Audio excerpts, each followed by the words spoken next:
ఒడిస్సా మేము గెలవము అనుకున్నాం. ఒడిస్సా గెలిచగలలేదా? రైట్. ఎవరు ముఖ్యమంత్రి అని చెప్పి ఒడిస్సా గెలిచినామా?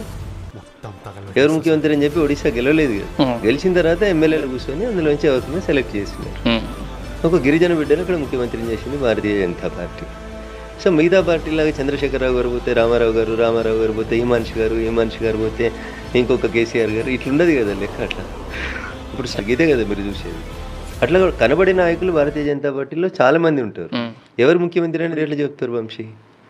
ఎమ్మెల్యేలు ఎన్నుకోబడాలి, ఎన్నుకోబడినటువంటి ఎమ్మెల్యేల మెజారిటీ అభిప్రాయాన్ని గౌరవించాలి, అప్పుడు పార్టీ నిర్ణయం తీసుకుంటుంది. సో భారతీయ జనతా పార్టీకి ఎందుకు ప్రొసీజర్ ఈజ్ లైక్ దట్. ముఖ్యమంత్రి ప్రొసీజర్ ఏంటంటే గెలిచిన ఎమ్మెల్యేలు ఏ పార్టీ అయినా అక్కడ కూర్చొని ఎవరిని ముఖ్యమంత్రి చేయాలనేది డిస్కస్ చేసి నిర్ణయం.